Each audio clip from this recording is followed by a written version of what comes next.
అక్క బయట ఖాదీ మక్కమ్మ మీద చాలామంది పని చేసుకుంటున్నారు కదా, వాళ్ళందరినీ పోలీసులు ఎందుకు పట్టుకుంటలేదని చెప్పి ఒక సిస్టర్ అయితే కామెంట్ చేశారు. బయట కొన్ని లక్షల మంది అయితే ఖాదీ మక్కమ్మ మీద పని చేసుకుంటున్నారు. మన ఏ ఏరియాలో అయితే అక్కమ్మ ఉందో ఆ ఏరియాలో పని చేసుకుంటే పోలీసులు చూసినా సరే మళ్ళీ బతాకా అడుగుతారు. బతాకా కనుక ఖచ్చితంగా ఆ ఏరియాకి సంబంధించింది అయితే కనుక వదిలేస్తారు. వేరే ఏరియా నుంచి ఇక్కడికి వచ్చి పని చేస్తే కనుక ఖచ్చితంగా పోలీసులు అనేది పట్టుకుంటారు. అయితే ఇంటికైతే పంపించడం, లేదంటే పోలీస్ స్టేషన్లో పెట్టి మనకి ఎవరైతే అక్కమ్మ కొట్టారో ఆ బాబా వచ్చి మనకి ఇలా మా మనిషి ఇలా పలానా దగ్గరికి వెళ్తుందని చెప్పి బాబా కనుక రిక్వెస్ట్ చేస్తే అప్పుడు వదులుతారు, లేదంటే ఇంటికైతే పంపించేస్తారు.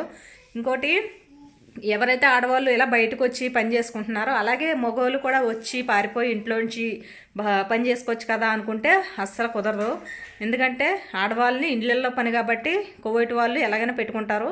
మగవాళ్ళు ఖచ్చితంగా లైసెన్స్ ఉండాలి, వాళ్ళకి బతాకా ఉండాలి, వాళ్ళ డ్రైవింగ్కి కావాల్సినవన్నీ అడుగుతారు. డ్రైవింగ్కైనా ఏ షాప్లో చేసినా ఖచ్చితంగా ఇవన్నీ ఉంటేనే పెట్టుకుంటారు.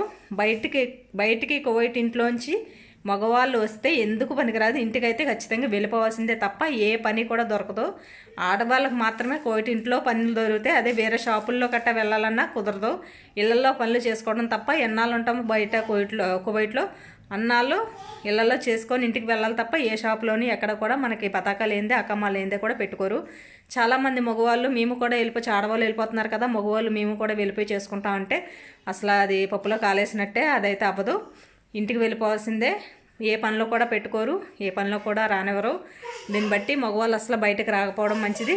ఎవరైనా వచ్చే ఉద్దేశం ఉన్నవాళ్ళు మానుకున్న కోవిడ్ ఇంట్లోనే చేసుకుంటే బెటర్ అని నేను అనుకుంటున్నాను.